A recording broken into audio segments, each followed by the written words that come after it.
Good morning, everyone. We meet again for another Bible promise. Today we're going to look at Matthew chapter 5 verse 6. 马太福音第5章第6节 Matius pasal 5 ayat ke-6.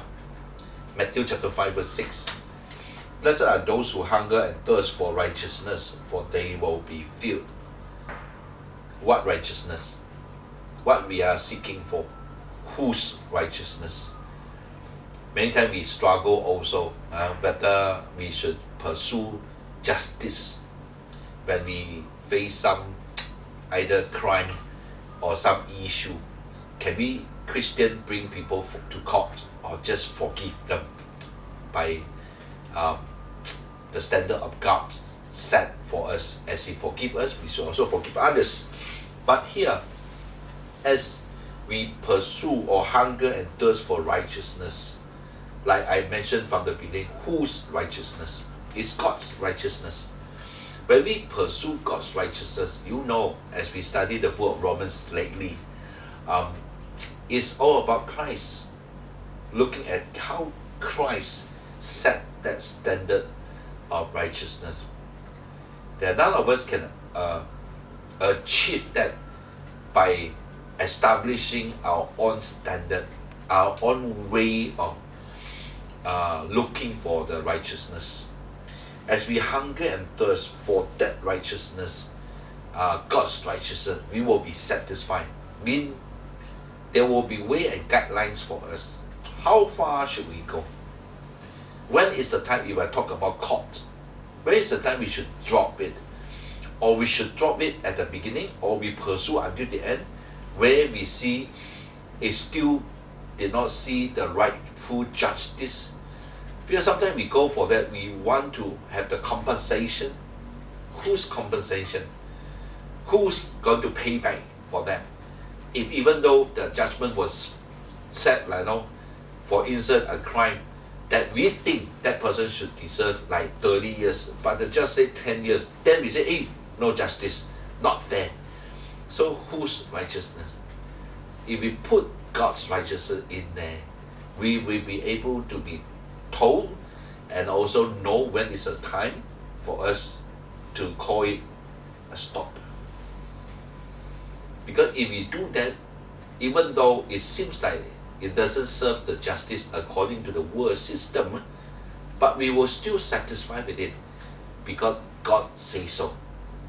When God says so, God didn't treat us like unfair, but God had His way to deal with the crime, the criminal, or the issue, or the offender, or whoever involved. God will His way. So leave room for God. So as we pursue this God's righteousness, always there's a standard for us to do so, a rightful guideline.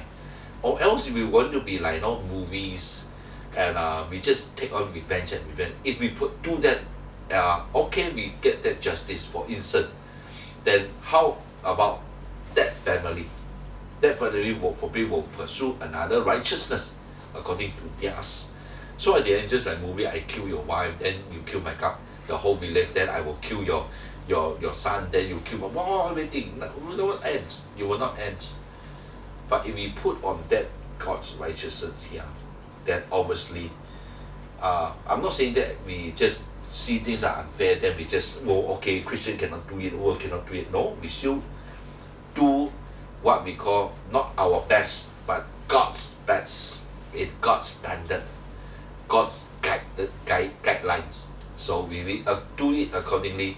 Then we still need Christian lawyer to fight for justice for the people, because they are called to do so. Yet, we still need to ask, whose righteousness? Amen. Alright? So people who do that, then we become, I'm not saying that asking us to become a vocal Christian, but we will be vocal when the time is needed, that we will voice up for the injustice according to God's guideline. Amen. So let's learn from this as Jesus put it at the beatitude. This is one of the blessed, happy are people who do that. Think about it. If we know that that is according to God, when God says stop, when God says no, when God says it's enough, then we are satisfied, we will be happy. Then all the time we are bound to doing something that according to what we want. At the end, we get angry, we get emotional, we get fight with our wife, we get struggle, stretch under our own ministry, our own work, and even it affect the family relationship and so on and so on, so on. Wow, no end. But we seek for God righteousness, God will say, yeah, enough for you, let me do it. Okay, so may God bless you. Have a new week ahead of you, and continue to pray for Malaysia.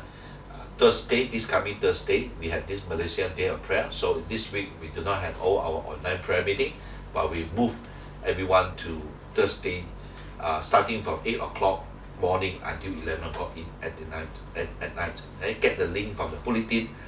You'll be able to find out more about it and how we can prepare ourselves and pray for our nation. Amen. So God bless you.